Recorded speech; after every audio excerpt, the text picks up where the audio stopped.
വൈകുന്നേരമൊക്കെ ആകുമ്പോൾ നല്ല ചൂട് ചായയും അതിൻ്റെ കൂടെ എന്തെങ്കിലും ഒരു പലഹാരം ഇഷ്ടപ്പെടാത്ത ആരാ ഉണ്ടാകുക അല്ലേ?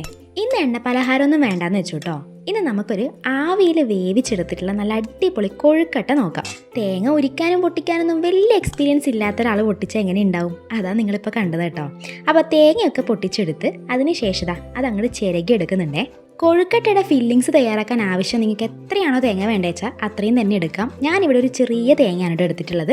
അപ്പോൾ അത് കംപ്ലീറ്റ് ആദ്യം നമുക്കിതാ ചിരകിയെടുക്കാം കേട്ടോ. അടുത്തയായിട്ട് മധുരത്തിന് ആവശ്യത്തിന് എത്രയാണോ വെല്ലം വേണ്ടത് വെച്ചാൽ അതുകൂടി അങ്ങോട്ട് ഇതുപോലെ പൊടിച്ചെടുക്കുക. അപ്പോൾ ഞാനിവിടെ ഏകദേശം ഒരു ചെറിയ തേങ്ങയ്ക്ക് 2 വലിയ ആണി ബെല്ലാണ് എടുത്തിട്ടുള്ളത്. അപ്പോൾ ബെല്ലം അതുപോലെ ഒന്ന് പൊടിച്ചെടുത്തിട്ടുണ്ട്. അപ്പോൾ കൊഴുക്കട്ട ഉണ്ടാക്കേണ്ട ഐറ്റംസ് ഒക്കെ നമ്മളിവിടെ എടുത്തു വെച്ചിട്ടുണ്ട്. മെയിനായിട്ട് വേണ്ട ആൾ നമ്മുടെ തേങ്ങയാണ്. ഇവിടെ ഒരു ചെറിയ തേങ്ങ കംപ്ലീറ്റ് ചിരകി എടുത്തിട്ടുണ്ട്. പിന്നെ അതുപോലെ മധുരത്തിന് ആവശ്യത്തിന് ബെല്ലം 2 ആണി ബെല്ലം ഒന്ന് പൊടിച്ചെടുത്തിട്ടുണ്ട്. ഇത് നമുക്ക് ഉരുക്കിയെടുക്കാനുള്ളതാണ്. അപ്പോൾ പൊടിക്കണമെന്ന് നിർബന്ധമൊന്നുമില്ല. പക്ഷേ പെട്ടെന്ന് ഉരുക്കി കിട്ടണമെങ്കിൽ നമുക്ക് ഇതുപോലെ പൊടിച്ചാൽ കുറച്ചുകൂടി എളുപ്പമായിരിക്കും. പിന്നെ അതുപോലെ എക്സ്ട്രാ ഫ്ലേവറിനായിട്ട് അണ്ടിപ്പരിപ്പ്, മുന്തിരി, ഏലക്കായ് മസ്റ്റാണ് കേട്ടോ. അത് നല്ലൊരു ഫ്ലേവറാണ്. അതെന്തായാലും മറക്കാതെ ചേർക്കാൻ വേണ്ടി ശ്രമിക്കുക. അപ്പോൾ ഇതൊക്കെ ഓപ്ഷണൽ ആയിട്ടുള്ള ഐറ്റംസ് ആണ്. മെയിനായിട്ട് തേങ്ങയും ബെല്ലാണ് നമുക്ക് വേണ്ടത്. അപ്പോൾ ഇത്രയും ഐറ്റംസ് വെച്ചിട്ട് നമുക്കൊരു അടിപൊളി കൊഴുക്കട്ട റെഡിയാക്കാം. ബെല്ലം ഒന്ന് ഉരുക്കിയെടുക്കാൻ വേണ്ടിയിട്ട് പാത്രം വെച്ചിട്ടുണ്ട്. ഇനി ഇത് ചൂടായിട്ടാകുമ്പോൾ നമ്മൾ ഓൾറെഡി പൊടിച്ച് വെച്ചിട്ടുള്ള ബെല്ലം ചേർത്ത് കൊടുക്കുക. ഇനി ഒന്ന് പെട്ടെന്ന് ഉരുക്കി കിട്ടാൻ വേണ്ടിയിട്ട് കുറച്ച് വെള്ളം കൂടി ആഡ് ചെയ്യണം കേട്ടോ. ഞാനിവിടെ ഒഴിച്ച സമയത്ത് കൈ നിറയാതെ കുറച്ചധികം വെള്ളം കൂടെ ഒഴിച്ചു പോയിട്ടുണ്ട്. ഇത്രയൊന്നും വേണ്ട കേട്ടോ. എല്ലാവർക്കും അറിയായിരിക്കും. എന്നാലും വളരെ കുറച്ച് വെള്ളം മാത്രം ജസ്റ്റ് ഒന്ന് ഒഴിച്ചു കൊടുത്താൽ മതി. പിന്നെ എന്താ ശ്രദ്ധിക്കേണ്ടത് വെച്ചാൽ ലോ ഫ്ലെയിമിൽ വെച്ചിട്ട് കൈ വിടാതെ നന്നായിട്ടൊന്ന് മിക്സ് ചെയ്ത് കൊടുക്കണം. പെട്ടെന്ന് അടുക്കി പിടിക്കാനും ചാൻസ് ഉണ്ടല്ലോ. വെള്ളം കംപ്ലീറ്റ് നന്നായിട്ട് അങ്ങോട്ട് ഉരുകി വന്നിട്ടുണ്ട്. ഇനി ഇതിലേക്ക് നമ്മൾ ചിരകി മാറ്റി വെച്ചിട്ടുള്ള തേങ്ങയാണ് ആഡ് ചെയ്ത് കൊടുക്കുന്നത്. ഫ്ലെയിം ലോ ആണെന്ന് എന്തായാലും ശ്രദ്ധിക്കണം കേട്ടോ. അപ്പോൾ തേങ്ങ കൂടി ആഡ് ചെയ്തിട്ട് വെള്ളമായിട്ട് നന്നായിട്ടൊന്ന് യോജിപ്പിച്ച് കൊടുക്കുക. ഞാനിവിടെ വെള്ളം കുറച്ചധികം ആഡ് ചെയ്ത് പോയതാണ് കേട്ടോ. കുറച്ചുകൂടി ലൂസായിട്ടുള്ളത് നന്നായിട്ടൊന്ന് തിളപ്പിച്ചാൽ മതി. അല്ലെങ്കിൽ നിങ്ങൾക്ക് കുറച്ചധികം തേങ്ങ വേണമെങ്കിൽ അതുകൂടെ ചേർത്ത് കൊടുത്താലും മതി. ഇനി ഇതിലേക്ക് നമുക്ക് ഇഷ്ടമുള്ള നട്ട്സൊക്കെ ആഡ് ചെയ്ത് കൊടുക്കാം. ഞാനിവിടെ അണ്ടിപ്പരിപ്പ് ചെറിയ കഷ്ണങ്ങളാക്കി മുറിച്ചെടുത്തിട്ടുണ്ട്. ഇനി അതിലേക്ക് മുന്തിരി, നമ്മൾ കറുത്ത മുന്തിരിയാണ് ആഡ് ചെയ്തിട്ടുള്ളത്, അതും പിന്നെ അതുപോലെ നിലക്കടല ഉണ്ടായിരുന്നു കേട്ടോ വറുത്തത്. അപ്പോൾ നിലക്കടല കൂടി ആഡ് ചെയ്ത് കൊടുക്കുന്നുണ്ട്. ഇനി ഇതൊക്കെ ചേർത്തിട്ട് ഒന്ന് മിക്സ് ചെയ്യാം. ഫ്ലെയിം വേണമെങ്കിൽ നമുക്ക് ഈ ടൈമിൽ ഓഫ് ചെയ്യാം കേട്ടോ. കാരണം ഇതൊന്നും അങ്ങോട്ട് അധികം വെന്തൊടേണ്ട ഐറ്റംസ് ഒന്നും അല്ലല്ലോ. അപ്പോൾ അതുകൊണ്ട് ഈ ടൈമിൽ ഫ്ലെയിം ഓഫ് ചെയ്തതിന് ശേഷമാണ് നമുക്ക് ഇത്രയും ഐറ്റംസൊക്കെ ആഡ് ചെയ്തിട്ട് പിന്നെ ഫ്ലേവറിനായിട്ട് മെയിനായിട്ട് വേണ്ടത് ഏലക്കായാണ് കേട്ടോ. ഏകദേശം ഒരു 4 ഏലക്കായ് നമ്മൾ എടുത്തിട്ടുണ്ടായിരുന്നു. ഏലക്കായ് നന്നായിട്ടൊന്ന് പൊടിച്ചിട്ട് അതുകൂടെ ചേർത്ത് കൊടുക്കുന്നുണ്ട്. ഇനി ഒന്ന് യോജിപ്പിച്ചിട്ട് നമുക്കിതിന് തണിയാൻ വേണ്ടിയിട്ട് മാറ്റി വെക്കാം കേട്ടോ. ചൂട് നന്നായിട്ട് ആറിക്കഴിയണം. കാരണം നമുക്ക് കൊഴുക്കട്ടയായിട്ട് ഉരുട്ടിയെടുക്കേണ്ടതാണ്. അപ്പോൾ അതുകൊണ്ട് കൈ പൊള്ളാൻ ചാൻസ് ഉണ്ട്. അപ്പോൾ നന്നായിട്ടൊന്ന് തണിയുന്നത് വരെ മാറ്റി വെക്കാം.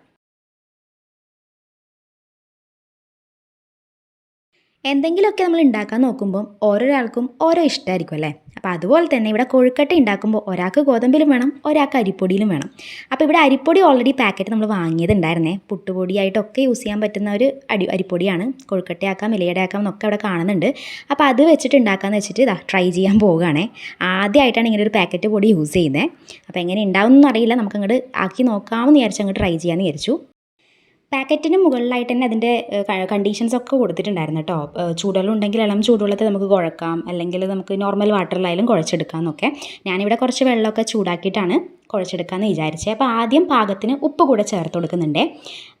പാകത്തിന് ഉപ്പൊക്കെ ചേർത്ത് ഒന്ന് മിക്സ് ചെയ്തതിന് ശേഷം ഇനി അതിലേക്ക് വെള്ളം ഒഴിച്ചിട്ട് ഒരു 10 മിനിറ്റോളെങ്കിലും കുഴച്ചിട്ട് മാറ്റി വയ്ക്കാം. ഇളം ചൂട് വെള്ളമായതുകൊണ്ട് തന്നെ കൈ കൊണ്ട് കൊടുക്കാൻ നിന്നില്ല കേട്ടോ. സ്പൂൺ എടുത്തിട്ട് നന്നായിട്ടൊന്ന് മിക്സ് ചെയ്തിട്ട് ചൂടൊന്ന് ചെറുതായിട്ട് ആറിയതിന് ശേഷമാണ് കേട്ടോ കൈ ഉപയോഗിച്ച് മിക്സ് ചെയ്തത്. പിന്നെ ശ്രദ്ധിക്കേണ്ട കാര്യം എന്താ വെച്ചാൽ നമുക്ക് അധികം വെള്ളമാകാൻ പാടില്ല. കാരണം ആയി കഴിഞ്ഞാൽ നമുക്ക് പിന്നെ അത് കുഴച്ചെടുക്കാൻ വളരെ ബുദ്ധിമുട്ടായിരിക്കും. അപ്പോൾ ഏകദേശം നമുക്കിപ്പം കയ്യിലൊന്ന് ജസ്റ്റ് റൗണ്ടായിട്ട് കിട്ടുന്ന രീതിയിൽ കുഴച്ചെടുക്കാൻ വേണ്ടി ശ്രമിക്കാം. ഒരു 10 മിനിറ്റോളെങ്കിലും റെസ്റ്റ് ചെയ്യാൻ മാറ്റി വയ്ക്കേണ്ടതുണ്ട്. അപ്പോൾ അത് നന്നായിട്ടൊന്ന് കുഴച്ചിട്ട് ഇതവിടെ മാറ്റി വയ്ക്കുന്നുണ്ട്. പിന്നെ ഇവിടെ ഒരു പ്രശ്നം എന്താ വെച്ചാൽ നമ്മളെടുത്ത ആ ഒരു പൊടി അധികം നൈസായിരുന്നില്ല കേട്ടോ. സോഫ്റ്റ് ആയിട്ടുള്ള പൊടിയായിരുന്നില്ല. അപ്പോൾ വിചാരിച്ചതുപോലെ അങ്ങോട്ട് കുഴച്ച് കിട്ടുമെന്നുള്ള സംശയം നല്ലോണം ഉണ്ട് കേട്ടോ. അപ്പോൾ ഒന്ന് പാകത്തിന് വെള്ളമൊക്കെ ചേർത്തിട്ട് മിക്സ് ചെയ്തിട്ട് ഒരു 10 മിനിറ്റ് കഴിഞ്ഞിട്ട് നമുക്ക് എന്തായാലും നോക്കാം. അപ്പോൾ ഇനി അടുത്തതായിട്ട് ഗോതമ്പ് കൊഴുക്കട്ട ഉണ്ടാക്കാനായിട്ടുള്ള ഗോതമ്പാണ് എടുക്കുന്നത്. ഇതും നമുക്കിവിടെ ഓൾറെഡി ഞാൻ വെള്ളം ചൂടാക്കിയത് കൊണ്ട് ഇളം ചൂടുവെള്ളം ഉള്ളതുകൊണ്ടും അത് ഉപയോഗിച്ചിട്ടാണ് കേട്ടോ കുഴച്ചെടുത്തത്. അപ്പോൾ പാകത്തിന് നേരത്തെ പറഞ്ഞതുപോലെ ഉപ്പൊക്കെ ചേർത്തിട്ട് ഇനി കുഴച്ചെടുക്കാം. പിന്നെ ചിലവരൊക്കെ ഈ ചപ്പാത്തിക്കായാലും കൊഴുക്കട്ടയ്ക്കായാലും ഒക്കെ കുഴക്കുന്ന സമയത്ത് വെള്ളത്തിൽ തന്നെ ഉപ്പ് ചേർത്ത് പാകത്തിന് ഉപ്പ് നോക്കിയിട്ട് കുഴച്ചെടുക്കുന്നവരുണ്ട് കേട്ടോ. എൻ്റെ ഒരു ശീലം ഇതാണ്. എനിക്കിങ്ങനെ ഉപ്പിട്ടാലേ അതിൻ്റെ കറക്റ്റ് പാകം തിരിയത്തുള്ളൂ. അപ്പോൾ അതൊക്കെ ഒരാളുടെ ശൈലിയല്ലേ അല്ലേ. ഇനി പാകത്തിന് വെള്ളമൊക്കെ ഒഴിച്ചിട്ട് നമുക്ക് കുഴച്ചിട്ട് ഇതൊരു കുറച്ച് ടൈം ഉണ്ടെങ്കിൽ നമുക്കൊരു 5-10 മിനിറ്റ് നേരത്തെ പറഞ്ഞതുപോലെ വേണമെങ്കിൽ മാറ്റി വെക്കാം കേട്ടോ. അതിപ്പം അങ്ങനെ മാറ്റി വെച്ചിട്ടില്ലെങ്കിലും കുഴപ്പമൊന്നുമില്ല, നമുക്ക് നല്ല രീതിയിൽ തന്നെ കൊഴുക്കട്ട ഉണ്ടാക്കിയെടുക്കാൻ പറ്റും. അരിപ്പൊടി ആയാലും ഗോതമ്പ് പൊടിയായാലും രണ്ടും കുഴച്ച് നമ്മൾ ഏകദേശം ഒരു 10 മിനിറ്റോളം വീതം റെസ്റ്റിന് മാറ്റി വെച്ചിട്ടുണ്ടായിരുന്നു. പിന്നെ അതുപോലെ നമ്മൾ ഓൾറെഡി ഉരുക്കി വെച്ചിട്ടുള്ള ബെല്ലവും ചൂടാക്കി ആറിക്കഴിഞ്ഞു കേട്ടോ. ആ ഒരു ടൈമിലേക്ക് ഇനി നമ്മളിതാ അരിപ്പ തട്ടെടുത്തിട്ടുണ്ടേ. ഇഡ്ഡലി പാത്രത്തിലാണ് നമ്മൾ വേവിച്ചെടുക്കാൻ പോകുന്നത്. അപ്പോൾ ഇഡ്ഡലിൻ്റെ തട്ടെടുത്തിട്ടില്ല, അതിൻ്റെ എക്സ്ട്രാ വരുന്ന പോർഷനായിട്ടുള്ള ഈ ഒരു തട്ടാണ് എടുത്തിട്ടുള്ളത്. അപ്പോൾ അതിലേക്കൊരു ഫ്ലേവറിനൊക്കെ വേണ്ടിയിട്ട് വാഴയില എടുത്ത് വെച്ചിട്ടുണ്ടേ. അപ്പോൾ വാഴയിലൊക്കെ വെച്ച് നമുക്കിനി അതിൻ്റെ മുകളിലേക്ക് നമ്മുടെ കൊഴുക്കട്ട എല്ലാം കംപ്ലീറ്റ് എടുത്ത് വെക്കാം. അധികം കട്ടിയല്ലാത്ത രീതിയിൽ കുഴച്ചെടുക്കുന്നത് കൊണ്ട് തന്നെ വെള്ളം കൈക്ക് ജസ്റ്റ് ഒന്ന് വെള്ളം തൊട്ടിട്ട് വേണം കേട്ടോ നമ്മൾ ബോൾസ് ആക്കിയിട്ട് ഇതുപോലെ ഒന്ന് ജസ്റ്റ് ഒന്ന് ബോൾസ് ആക്കി എടുക്കുക. ഇനി ഒന്ന് കൈ കൊണ്ട് പ്രസ് ചെയ്തിട്ട് ഇനി അതിലേക്ക് വേണം നമ്മുടെ ബെല്ലത്തിൻ്റെ ഫില്ലിങ്സ് നമ്മൾ ചേർത്ത് കൊടുക്കാൻ വേണ്ടിയിട്ട്. ഞാനിവിടെ ബെല്ലം മുറിക്കുന്ന സമയത്ത് കുറച്ചധികം വെള്ളം ആയിപ്പോയതുകൊണ്ട് കുറച്ച് ലൂസാണ് കേട്ടോ കൺസിസ്റ്റൻസി. അപ്പോൾ അത് നോക്കിയിട്ട് നിങ്ങൾ തേങ്ങയോ മറ്റോ എക്സ്ട്രാ ആഡ് ചെയ്യുമോ, അല്ലെങ്കിൽ കുറച്ച് അധികം ടൈം വെള്ളം നന്നായിട്ടൊന്ന് തിളപ്പിച്ചെടുത്താലും മതി കേട്ടോ. ഞാനിപ്പോൾ അതിനൊന്നും നിന്നിട്ടില്ല, കുറച്ച് ലൂസിൽ തന്നെ ഇരുന്നോട്ടെ എന്ന് വിചാരിച്ചിട്ട് അങ്ങനെ തന്നെയാണ് കേട്ടോ എടുത്ത് വെക്കാൻ പോകുന്നത്. ഇനി ഏകദേശം 1 ടേബിൾ സ്പൂണോളം നമ്മുടെ ബെല്ലം ഉരുക്കിയത് കൂടെ ആഡ് ചെയ്തിട്ട് ഇനി ഒന്ന് റൗണ്ട് ആക്കി എടുക്കണം കേട്ടോ. അപ്പം ചൂട് മാറണം എന്നുള്ളത് പറയാൻ കാരണം ഇതുകൊണ്ടാണ്. ഈ ഒരു ടൈമിലൊക്കെ ചൂടുണ്ടെങ്കിൽ നമ്മുടെ കൈ നന്നായിട്ട് അങ്ങോട്ട് പൊള്ളും. അപ്പോൾ ഇനി ഒന്നത് റൗണ്ട് ആക്കിയിട്ട് നമുക്ക് എടുത്തു വെക്കാം. അപ്പോൾ കുഴച്ചെടുത്ത കംപ്ലീറ്റ് ഗോതമ്പ് നമുക്ക് ആദ്യം ഇതുപോലെ ഇനി എല്ലാം ചെയ്തെടുക്കാം കേട്ടോ.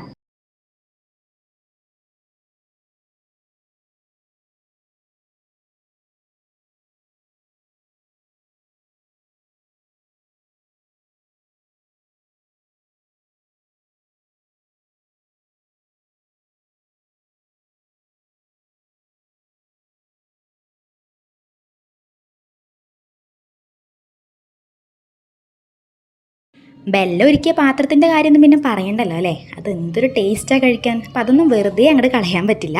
അപ്പോൾ അതുകൊണ്ട് ഞാനിവിടെ എന്താ ചെയ്യാൻ പോകുന്നത് വെച്ചാൽ ആ ഒരു പാത്രത്തിലേക്ക് നമ്മൾ കുറച്ച് അവിൽ അങ്ങോട്ട് ചേർത്ത് കൊടുക്കുന്നുണ്ട്. അപ്പോൾ ഓൾറെഡി തണിഞ്ഞിട്ട് നമ്മുടെ പാത്രത്തിൽ കട്ട പിടിച്ചിട്ടുണ്ട്. അപ്പോൾ അതിലേക്ക് കുറച്ച് വെള്ളം കൂടി ഒന്ന് കുടഞ്ഞു കൊടുത്തിട്ട് ഇനി ആ അവിൽ നന്നായിട്ട് അങ്ങോട്ട് കുഴച്ചെടുത്ത് കഴിക്കണം കേട്ടോ. അപ്പോൾ വെറുതെ വേസ്റ്റ് ആവത്തുമില്ല, നല്ല അടിപൊളി ടേസ്റ്റുമാണേ. അപ്പോൾ നിങ്ങൾ ഇതുപോലെ കഴിക്കാറൊക്കെ ഉണ്ടെങ്കിൽ ഒന്ന് കമൻറ്റ് ചെയ്യട്ടോ. ഗോതമ്പ് ബോൾസാക്കി എടുത്തതുപോലെ തന്നെ നമ്മൾ അരിപ്പൊടി നമ്മൾ ഓൾറെഡി കുഴച്ച് വെച്ച അരിപ്പൊടിയും ബോൾസാക്കിയിട്ടുണ്ടായിരുന്നു കേട്ടോ. പക്ഷേ അതിൽ നേരത്തെ പറഞ്ഞതുപോലെ സെയിം അബദ്ധമാണ് പറ്റിയത്. കാരണം അങ്ങോട്ട് കറക്റ്റ് ഗോതമ്പ് പോലെ കറക്റ്റ് അങ്ങോട്ട് പരന്ന് കിട്ടുന്നുണ്ടായിരുന്നില്ല. അപ്പോൾ അതുകൊണ്ട് എങ്ങനെയൊക്കെയോ അഡ്ജസ്റ്റ് ചെയ്തിട്ട് ഗോതമ്പിൻ്റെ മുകളിൽ തന്നെ ഞാനത് വെച്ചു കേട്ടോ. ഏകദേശം ഒരു 20 മിനിറ്റൊക്കെ കഴിഞ്ഞിട്ടാണ് ഞാൻ ഓപ്പൺ ചെയ്ത് നോക്കിയത്. അപ്പം കണ്ട അവസ്ഥ ഇതാണ് കേട്ടോ. ശരിക്കും പറഞ്ഞാൽ സംഭവം എന്ന് വെച്ചാൽ കറക്റ്റ് വെന്തിട്ടുണ്ട്, പക്ഷേ ആ അരിപ്പൊടിയുടെ ആ ഒരു പ്രശ്നം ഉള്ളതുകൊണ്ട് അരിപ്പൊടി ഗോതമ്പിൻ്റെ മുകളിൽ വെച്ചതുകൊണ്ടും ഗോതമ്പിൻ്റെ കൊഴുക്കട്ടി നമുക്ക് കറക്റ്റ് ഷേപ്പിലായിട്ട് അങ്ങോട്ട് കിട്ടിയിട്ടുണ്ടായിരുന്നില്ല. അരിപ്പൊടിയൊക്കെ പറ്റി പിടിച്ചിട്ടുണ്ടായിരുന്നു. അപ്പോൾ അതുകൊണ്ട് തന്നെ എന്താ പറയുക, കറക്റ്റ് ലുക്ക് ആ പെർഫെക്റ്റ് കൊഴുക്കട്ടയുടെ ലുക്ക് ഇല്ലാന്നേ ഉള്ളൂ കേട്ടോ. പക്ഷേ ടേസ്റ്റൊക്കെ നല്ല അടിപൊളിയായിരുന്നു, നല്ല മധുരം ഉണ്ടായിരുന്നു. പിന്നെ അതുപോലെ നമ്മൾ നട്ട്സൊക്കെ എക്സ്ട്രാ ആഡ് ചെയ്തുകൊണ്ട് കടിക്കാൻ നല്ലൊരു ടേസ്റ്റും ഉണ്ടായിരുന്നു കേട്ടോ. പെർഫെക്റ്റ് കൊഴുക്കട്ടയുടെ ഷേപ്പൊന്നും ആയിട്ടില്ലെങ്കിലും സംഭവം അടിപൊളിയാണ് കേട്ടോ. നല്ല അടിപൊളി ചൂട് ചായയുടെ കൂടെ അടിപൊളി പലഹാരം തന്നെയാണേ. അപ്പോൾ അടുത്തൊരു വീഡിയോ ആയിട്ട് നമുക്ക് ഉടനെ കാണാം.